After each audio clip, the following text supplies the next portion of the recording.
윤석열 검찰총장의 부인 김건희 씨의 주가 조작 의혹이 일파만파 커지면서 윤 총장에게 부메랑이 되어 돌아가는 형국이다. 탐사보도 전문 매체 뉴스타파는 17일 윤석열 아내 김건희 주가 조작 연루 의혹 경찰 내사 확인이라는 제목의 기사를 통해 윤석열 검찰총장의 아내 김건희 씨가 연루된 도이치모터스 주가 조작 의혹에 대해 경찰이 지난 2013년 내사를 벌인 사실이 확인됐다고 보도했다. 지난 9일 MBC 스트레이트가 윤석열 검찰총장의 장모 최모 씨가 관계된 여러 의혹을 보도했다. 뉴스타파도 윤석열 총장의 부인 김건희 씨의 주가 조작 연루 의혹 사건에 이어 윤 총장의 장모 최 씨와 관계된 의혹들을 취재해왔다. 취재 결과 윤 총장 장모 최 씨 관련 사건들의 윤 총장의 아내 김건희 씨도 깊이 개입한 것으로 드러났다. 김건희 씨는 이른바 정대택 사건에서 윤 총장 장모에게 유리한 결정적 위증을 한 법무사에게 자기 명의의 아파트를 넘겨주었을 뿐 아니라 1억 원을 직접 전달하려고 시도했다. 이른바 잔고 증명서 위조 사건에서도 김건희 씨는 윤 총장 장모 최 씨의 동업자 안 씨에게 접대비 명목으로 1,500만 원을 건넸다. 또 문제 가짜 잔고 증명서를 만든 장본인은 당시 김건희 씨 회사의 감사로 재직했던 것으로 드러났다.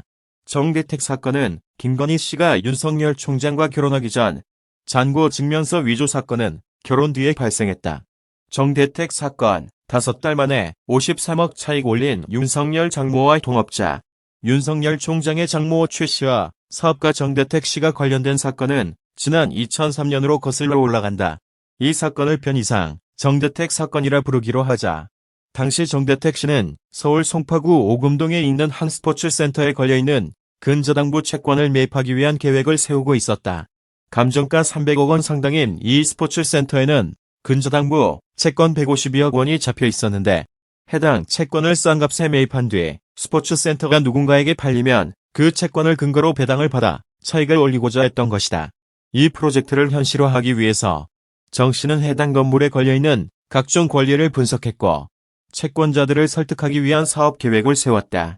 채권을 매입하는 데에는 99억 원가량이 필요했는데 10억 원의 초기 투자금만 있으면 나머지 89억 원은 금융기관으로부터 조달할 수 있는 상황이었다고 한다. 2003년 4월 정대택 씨는 지인의 소개로 재력가라는 여성을 만났다. 현재 윤석열 검찰총장의 장모인 최 씨다. 두 사람은 함께 사업을 추진하기로 했다. 정 씨가 세워놓은 사업계획에 최 씨가 동참해 초기 투자금 10억 원을 대기로 한 것. 계획대로 성사될 경우 수익은 반씩 나누기로 했다. 법무사가 참여한 가운데 약정서도 체결했다. 약정서 작성에 참여한 백모 법무사는 정대택 씨의 중학교 동창이었다. 이들의 사업계획은 성공했다. 2003년 6월 28일 이들은 스포츠센터에 걸린 근저당부 채권을 99억 1천만 원에 사들였다. 그리고 얼마 지나지 않아 경매를 통해 건물이 팔렸다. 11월 28일 이들은 보유한 채권에 의해 낙찰 대금 가운데 무려 152억 원 2천만 원을 배당받았다. 5개월 만에 무려 53억 1천만 원의 차익이 발생한 것이다. 약정서에 따르면 정대택 씨는 이 가운데 26억 5,500만 원을 나눠받아야 했다. 뉴스타파는 이날 경찰의 수사첩보 보고서를 인용해 경찰은 도이치모터스 권오수 회장이 지난 2010년부터 2011년 사익 주식시장에 선수로 활동하던 이모 씨와 공모해 도이치모터스 주가를 인위적으로 시세 조종했고 김건희 씨의 경우에 이 작전에 이른바 전주로 참여해 자신의 도이치모터스 주식과 증권 계좌, 현금 10억 원을 주가 조작 선수 이 씨에게 맡긴 혐의 등을 포착해 내사를 진행했다고 했다. 경향신문 보도에 따르면 경찰은 당시 김건희 씨는 내사 대상이 아니었다며 선을 긋는 모양새다. 경향신문은 이날 당시 경찰은 제보를 받아 권오수 도이치모터스 회장에 대한 내사를 진행했으나 김 씨는 내사 대상이 아니었으며 접촉한 적도 없다고 말했다고 보도했다.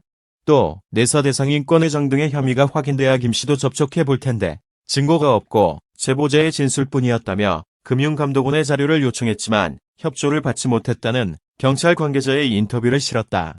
그러나 실제로 경찰이 금감원의 자료 요청을 한 것인지 여부도 현재로선 불분명하다. 금감원 관계자는 경찰의 자료 요청을 금융감독원이 거부한 것이 맞느냐는 평화나무의 질문에 대해 우리도 과거에 어떤 일이 있었는지 찾아보고 있다며 공공기관이기 때문에 가능하면 업무를 서류를 통해 진행하려고 노력한다. 그런데 당시 서류는 아직 확인이 안 된다. 공문으로 요청한 것인지 전화상으로 문의한 것인지도 명확하지 않다고 말했다. 아울러 불공정 거래에 대해 혐의가 발견되면 금융위원회 증권선물위원회에 보고하고 증선위에서 의결 과정을 거친 후 검찰로 보내는 것이 일반적인 업무 프로세스다. 그래서 경찰에서 연락이 오면 검찰로 보낼 수밖에 없다고 안내를 해주는 것이 일반적이긴 하다라고 말했다. 금감원 자료는 경찰이 아닌 검찰이 살펴보도록 하는 것이 지금까지의 업무 관행이었다는 뜻으로 풀이된다. 의혹만으로 조국 전 법무부 장관 일가에 대해서는 10가지도 넘는 수사를 거침없이 진행했던 윤 총장이 납득할 만한 해명을 내놓지 못한다면 본인의 아내와 관련한 의혹에 대해서는 지나치게 수세적인 입장을 취하고 있다는 비판도 피하지 못하게 됐다. 윤 총장은 지난해 7월 8일 검찰총장 인사청문회가 진행될 당시에도 마땅히 해야 할 자료 제출조차 거부했다. 당시 최이배 의원은 2017년에 이 주식을 다시 매각을 했는데 저희가 그 당시 회사 가치를 평가해 봤을 때 기업 가치보다 훨씬 낮은 금액으로 처분을 한 것으로 판단하고 있다며 해당 주식 처분에 관련된 계약서도 제출하라고 요구한 바 있다. 또 증인 출석하기로 한 도이치모터스 회장도 출석하지 않았다. 최이배 의원실 관계자는 이날 평화나무와의 통화에서 본래 인사청문회 자료는 적극적으로 제출해주는 것이 맞는데 윤 총장은 당시 자료 제출을 하나도 안 했고 증인도 안 나와서 더는 물어볼 수가 없었다고 했다.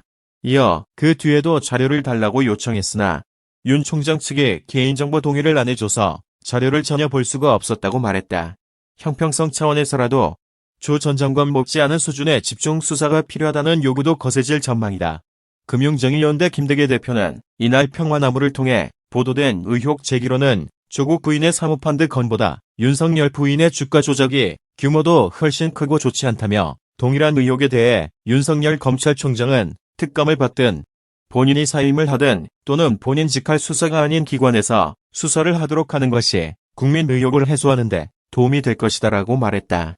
김 대표는 또 뉴스타파의 보도 의혹처럼 주식을 매각하지 않고 특수관계인에게 맡겨놓은 것이 사실로 밝혀진다면 이는 공직자 재산 신고 의무 위반 사안이기 때문에 죄질이 더욱 좋지 않다.